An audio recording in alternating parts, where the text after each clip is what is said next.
And this is Power Lunch, 12 noon Eastern Standard Time every Wednesday. And this is Bible for business-minded people, based around the concept that the Bible is the greatest business manual ever written. You just have to work a little harder to dig out some of the business truths that come up in the Bible. So we want to give everybody just a few moments to jump on. I am so excited. Coming up on September 25th is the big conference. Now here's how you can get connected to the big conference. If you'll just text the word big to 317-680-7466. Once again, 317-680-7466. And text the word big. That will get you connected. It's going to be an incredible day that will open up the doors for you to live the big life you were designed to live. We say it this way: why be big one day when you can be big day one? And so I want you all to join us. But for these few minutes, we got a few moments to share. I want to read to you from the book of Habakkuk. It is a very familiar passage, at least a piece of it. And I want to break it down a little differently as it relates to business. And I want to read a little more than is standardly read. Habakkuk 2 starts this way. It says, I will stand my watch and set myself upon the rampart and watch to see what he will say to me, he being God, and what I will answer when I am corrected. Then the Lord answered me and said, write the vision, make it plain on tablets, that he may run who reads it. For the vision is yet for an appointed time, but at the end it will speak, and it will not lie. Though it tarry, wait for it, because it will surely come. It will not tarry. Behold the proud, his soul is upright in him, but the just shall live by faith. And so today, from a business perspective, I want to talk to you about the faith of vision, the faith of vision. Now, one of the things that a step that a lot of people will skip in business is getting clarity from God. What is the vision of this business? And so a lot of times we just get so overwhelmed and consumed with the concepts of like making money that we forget that that businesses must make money to survive, but that is more like the lifeline and not the essential purpose. And so we've got to get some clarity on what vision God is calling for in this business. Now, basically at the beginning, the prophet is saying that you've got to take some time with God so God can impart the vision. That's what he's saying when he says, I will stand watch. So many of us get so busy doing the business that we forget to spend time allowing God to pour into us the vision that God desires. It takes some time. You have to be intentional about setting private time aside with God. Now here at Emmaus, we teach spending the first 5 minutes of your day in absolute silence in the presence of the Lord. And that's just a space to give God a space to talk to you. Now, the first time I did this, I did not hear from God for 94 days. Now, I could feel God's presence, but I did not hear from God. And so it takes a diligence to get yourself to the space where you can hear from God. But this vision that we're talking about is a vision from God. Now, here's one of the mistakes that I think a lot of people make. So there's a term we use regularly called visionary. Now, a visionary is somebody that we say has the gift of vision. Now, I'm thankful I do have the gift of vision. There have been so many times where I have looked at something and I can see something that my physical eye couldn't see.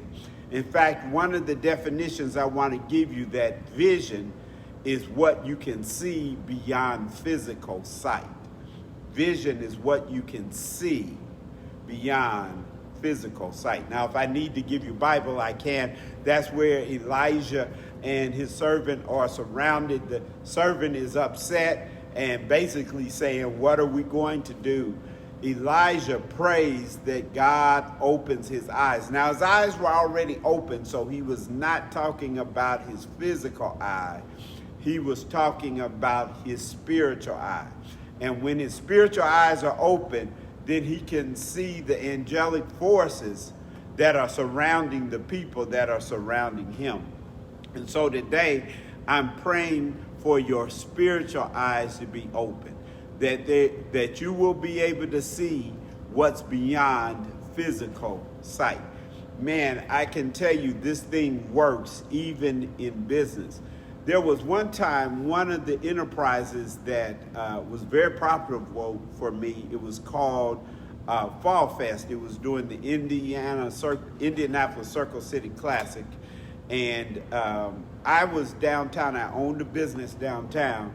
And I came out of the building, and there was a plaza that had been created for the Pan American Games. They used it for the games, never used it again. And I'm telling you, literally, I saw a vision of booths on that plaza. Literally, I saw it. And so my partner, Al Hobbs, and I ended up calling the Browning Company, which were the owners of the plaza. And we said, hey, can we rent this thing out?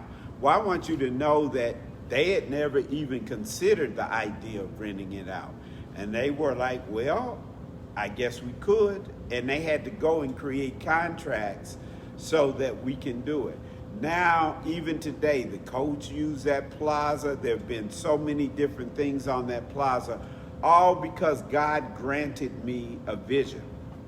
Now, if you don't come by visions naturally, the key is to ask God. You know, if you're looking at a business opportunity, ask God to grant you vision for that opportunity. It is a gifting, but yes, it can also be developed. Just much like the gift of the prophetic, there are some people that are naturally gifted in the prophetic, but if you ask God for permission, you can also operate in the prophetic. You don't have to be a visionary for God to download vision to you. You just have to make space to hear it. Then the word basically tells us once you see it, then write it down. Even if you don't see the whole thing, write down what you see, because often vision is just a snapshot of a potential outcome, a moment in time. It does not tell the whole story. And so you write down what God gives you.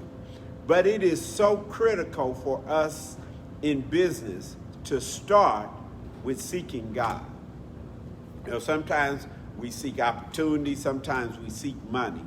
But to do business the kingdom way, you must seek God first. Seek ye first the kingdom of God. That is to say, God's way of doing things. Now, for those of you that struggle a little bit with vision, do you know that you can actually practice strengthening your spiritual vision? Here's how I want you to practice with me right now. Now, I want you to look at me holding this pen up. Got a good picture of it? Now, close your eyes and see if you can see me holding the pen up. Open your eyes and look at me again, holding the pen up. Now close your eyes and see if you can see me holding the pen up. Once again, open your eyes, actually look at me, then close your eyes and see if you can see it. If you continue to do these kind of exercises, it should get to the moment it is difficult to tell whether you're actually looking at me holding the pen up or whether you're seeing me with your spiritual eye. Developing your spiritual eye is critical to being successful in business. God will show you things that nobody else will see, nobody else will know. God will show you how to make your business profitable. But you got to get a vision.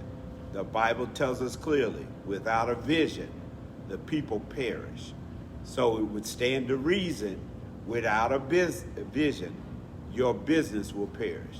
Get a God-given vision for your business and watch it flourish. Well, this is Pastor Henry Green. I thank you for joining me.